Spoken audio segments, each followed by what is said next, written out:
Os bravos combatentes do passado capturam a essência de uma época marcada por batalhas e coragem. Ao longo dos séculos, a história é entrelaçada com o legado de guerreiros lendários que desafiaram o impossível. Dos temíveis espartanos, cuja valentia ecoa ao longo dos séculos, aos samurais, guardiões destemidos de um código de honra milenar, mergulhe nas vidas e feitos extraordinários destes notáveis guerreiros.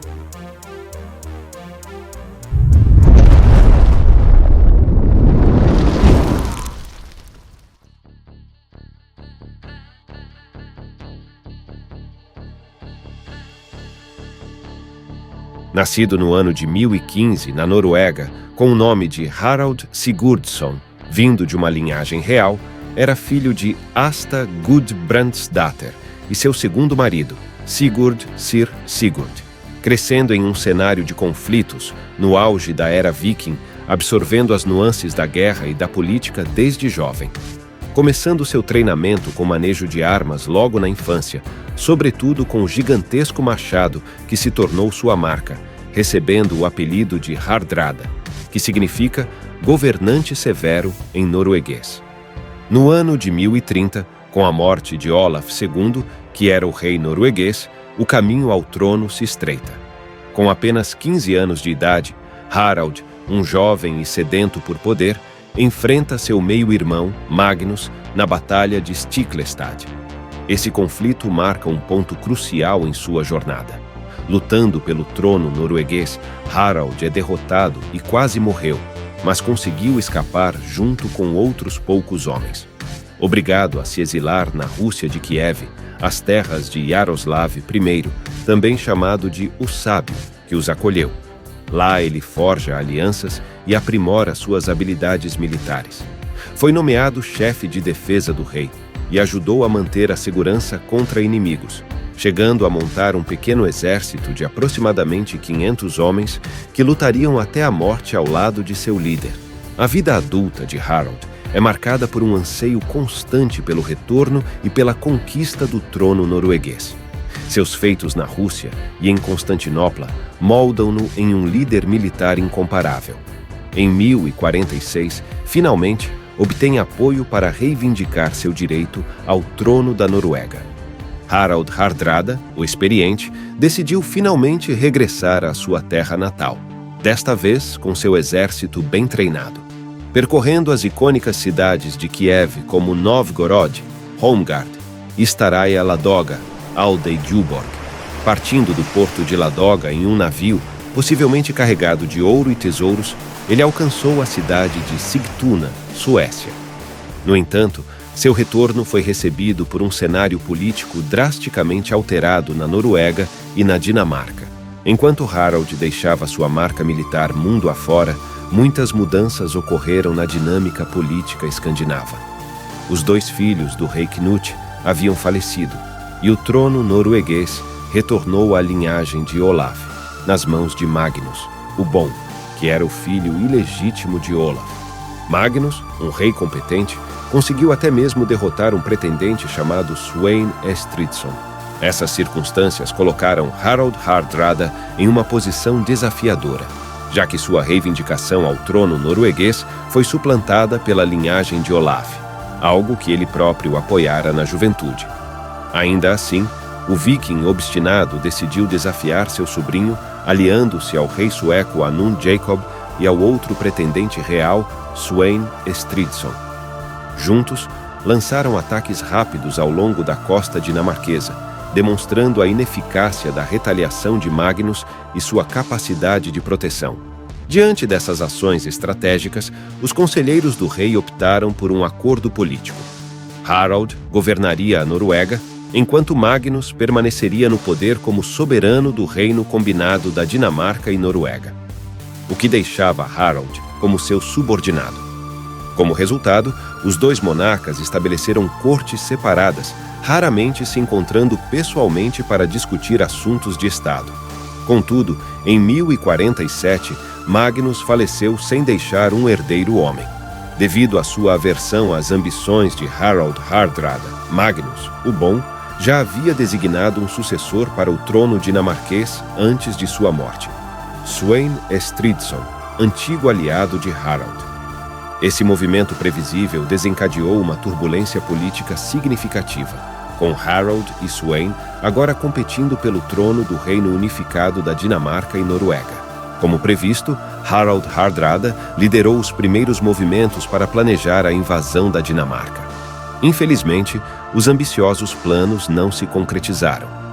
O viking optou por uma série de estratégias de desgaste, concentrando-se em ataques ágeis ao longo da costa dinamarquesa, similar à abordagem na época de Magnus. Saques e invasões pontuais seguiram-se, mas sem êxito, já que Sweyn permaneceu firme em seu trono. Após 15 anos de guerra incessante e confrontos caóticos, Harald finalmente encontrou a chance de enfrentar Sweyn e suas forças na Batalha de Nisa, em 9 de agosto de 1062. Apesar da desvantagem numérica, Harald utilizou táticas inspiradas no Oriente, como o uso estratégico de arco e flecha, resultando na derrota dos soldados de Sweyn. Contudo, a vitória foi apenas parcial, já que Sweyn escapou da batalha com grande parte de seus homens e seus navios mais confiáveis. Após anos de conflitos prolongados, os ônus e as perdas crescentes da guerra começaram a afetar seriamente a já impopular coroa norueguesa. Por volta de 1065, Harald Hardrada, então com 50 anos, tomou a decisão de buscar uma trégua com seu longo adversário, Sweyn Estridsson. Essa pausa nas hostilidades liberou seus recursos e tempo para um plano de grande escala, pavimentando o caminho para a derradeira investida viking na próspera Inglaterra. Harald Hardrada, aproveitando a trégua com a Dinamarca, redirecionou seus esforços para a rica Inglaterra, um alvo cobiçado pelos vikings por séculos. Sua invasão tinha ambições maiores, não apenas saquear, mas estabelecer uma presença duradoura na região. No entanto, o cenário político inglês era complexo. Após a morte dos filhos do rei Knut, as terras inglesas estavam sob o domínio anglo-saxão. O novo rei, Harold Godwinson, era popular entre os habitantes locais, o que representava um desafio para Harold. Para enfrentar esse desafio, Harold buscou aliados, incluindo Tostig Godwinson, irmão de Harold, e outros líderes de regiões sob domínio norueguês. Com uma força de invasão de cerca de 10.000 homens, desembarcou no rio Tees em 1066, iniciando ataques nas proximidades. A cidade de Scarborough foi incendiada após resistência dos habitantes. Esse ato teve um impacto significativo psicologicamente, levando muitos assentamentos da Nortúmbria a se renderem. Em setembro do mesmo ano, as forças anglo-saxônicas confrontaram os vikings na Batalha de Fulford. Apesar de serem superados numericamente, os pântanos ao redor do campo de batalha e a estratégia de Harold garantiram a primeira vitória real dos vikings desde o início da invasão. No entanto, essa derrota anglo-saxônica levou Harold Godwinson a marchar para o confronto. Com uma incrível velocidade, o exército inglês cobriu a incrível distância de aproximadamente 310 quilômetros em uma semana para surpreender os vikings na Batalha de Stamford Bridge. A surpresa dos vikings foi notável ao se depararem com um segundo exército inglês. Após a vitória na batalha anterior em Fulford, eles aguardavam reféns dispersos, mas foram confrontados por um exército inglês bem equipado de 15.000 homens se aproximando. Esse encontro surpreendente pegou os nórdicos de surpresa, especialmente porque muitos relaxavam e até removiam suas armaduras pesadas. O exército inglês avançou sobre os noruegueses desorganizados, que mal conseguiram se reunir na outra margem do rio. Um destaque da batalha foi a resistência de um único norueguês na ponte, que se tornou um ponto de estrangulamento para as forças inglesas. Embora tenha causado baixas significativas aos inimigos, foi eventualmente derrubado. Essa ação defensiva permitiu aos vikings tempo para se reorganizarem e formarem sua famosa parede de escudos. O avanço inglês, contudo, conseguiu atacar essa formação, gerando um confronto caótico. O exército viking estava sendo dizimado, mas o guerreiro Harold não se rendia. Pegou seu machado e avançou furiosamente para a batalha, lutando ferozmente, Teria derrubado cerca de 20 dos melhores guerreiros do exército inimigo até ser atingido por uma flecha na garganta. Assim, a Batalha de Stamford Bridge marcou o fim da incrível vida do último grande viking, encerrando a Era Viking em 1066 com a morte de Harald Hardrada. Este evento crucial simbolizou não apenas o término de uma era, mas também a mudança de paradigma na história e no legado dos vikings. O legado de Harald Hardrada transcendeu fronteiras e desafiou eras. Sua vida foi uma saga de coragem, ambição e destemor. Do norte da Noruega aos campos de batalha da Europa, ele deixou sua marca como um guerreiro implacável e um estrategista visionário. Sua busca incansável por poder o levou a desafiar tronos, a enfrentar exércitos e a forjar um caminho de conquistas. Harald Hardrada personificou o espírito indomável dos vikings, mas também representou o fim de uma era.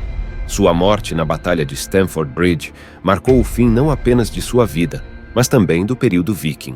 Sua história ecoa através do tempo, lembrando-nos da audácia e da determinação que moldaram civilizações. Harald Hardrada, o último grande viking, permanece um ícone da cultura nórdica, uma lenda imortalizada na história da humanidade. E assim chegamos ao fim do primeiro vídeo da série, Notáveis Guerreiros. Espero que tenha gostado. Se você ainda não é inscrito, inscreva-se, deixe seu like e comentários para que o nosso conteúdo chegue a mais pessoas. Até a próxima. I flip a switch, never miss, man, I always stay up. Don't let them see you, bitch, always have a plan to stay tough. This life ahead of you ain't easy, it was built to be rough. But that's what makes a personality, is tragedy, bruh. So keep your head on your shoulders.